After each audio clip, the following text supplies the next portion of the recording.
नरगिस और राज कपूर इन दोनों के बीच प्यार हो गया था। राज कपूर साहब ऑलरेडी शादीशुदा थे, 9 साल तक वो एक दूसरे के साथ रहे, फिर दोनों अचानक अलग हो गए। कुछ लोग कहते हैं कि नरगिस जी ने राज कपूर साहब को भुला दिया, कुछ लोग कहते हैं राज कपूर साहब ने नरगिस जी को भुला दिया, लेकिन हम जितने भी सिनेमा प्रेमी हैं इन दोनों को कभी भूल नहीं सकते। फिर से राज कपूर साहब का एक नगमा हम आप सबके लिए लेकर आ रहे हैं और इस गीत को आप सभी के लिए लेकर आ रहे हैं golden voice of Mukesh, mister Rafiq दरिया।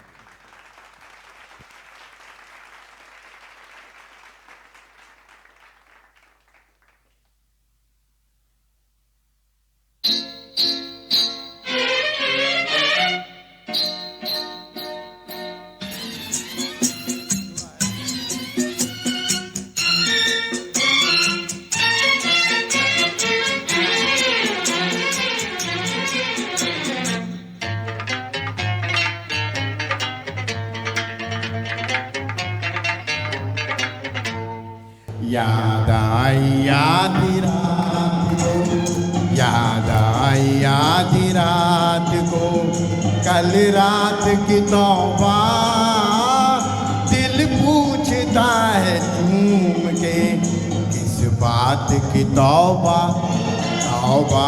याद आई आधी रात को, कल रात की तौबा, दिल पूछता है झूम के इस बात की तौबा।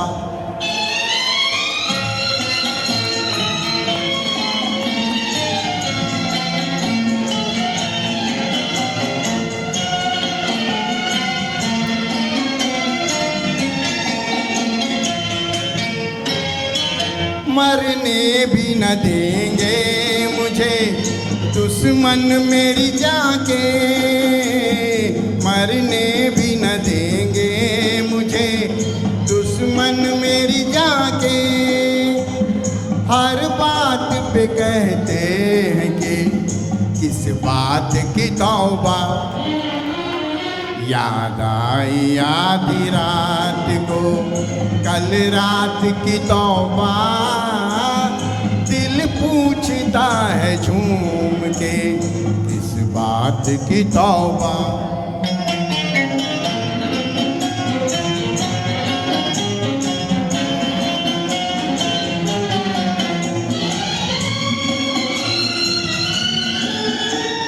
साकी मुझे बतला तो दे, मुंह फेर के मत हंस।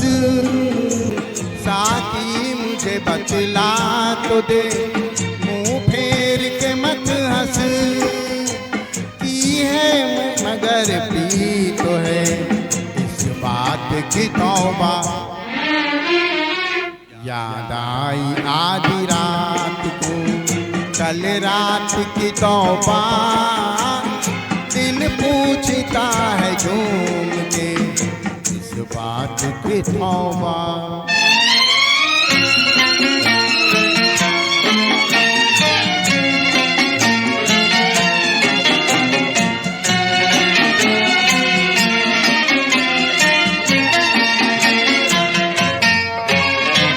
चाहत में वफा और वो मर मिटने की कसमें, चाहत में वफा और वो मर मिटने की कसमें।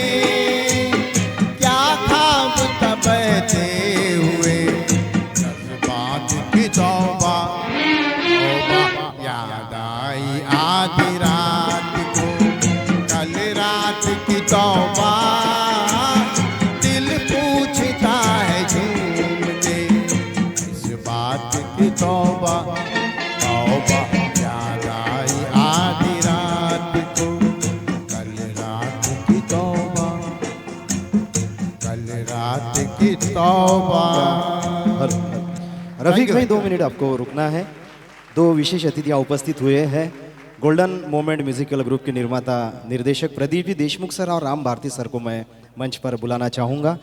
वो आज के इस प्रोग्राम के आयोजक हैं सम्मानीय रफीक दरिया सर। इनका विशेष स्वागत करने की उनकी इच्छा है, तो प्रदीप जी देशमुख सर और राम भारती सर इनको मैं मंच पर बुलाना चाहूँगा उस प्रोग्राम में जिसका शीर्षक है an evening in Paris celebrating the 100 years of Mohammed Rafi. और देखिए ये जो फूल है इसकी विशेषता ये है कि ये खुद राम भारती जी ने बनाया है और ये फूल नकली इसलिए दे रहे हैं कि उनका कहना है कि असली फूल मुरझा जाते हैं, इसलिए नकली फूल दे रहे हैं। धन्यवाद। मैं कभी स्टेज पर नहीं आता, लेकिन रफ़ीक जी दरिया सर हमेशा मुझे घर पे आकर सम्मान देते हैं, तो मुझे ऐसा पहली बार लगा कि उनका जन्म इस दुनिया में वो 1955 में आए थे। 70 साल की उम्र में इतना हिल डुल के परफॉर्मेंस करना ये मेरे बस की बात तो नहीं है, क्योंकि ये असली माल खाने वाले लोग हैं। तो मैं इन्हें बहुत ढेर सारी शुभकामनाएं देता हूँ कि इसी तरह, और हमारे वोकॉल में कोई कुछ भी बोले, ये कराओके की वजह से ही हमारे सबसे ज़्यादा इनकम अगर किसी को होता होगा तो हॉल को होता है। तो इसलिए टेंशन वाली बात नहीं है, अपना काम करते रहिए। थैंक यू डॉक्टर साहब, आपने मुझे मौका दिया, ये आपको भी अच्छा लग रहा। एक बार डॉक्टर साहब के लिए जोरदार तालियां बजा दें। Thank you. धन्यवाद। चलते गए गीत की ओर।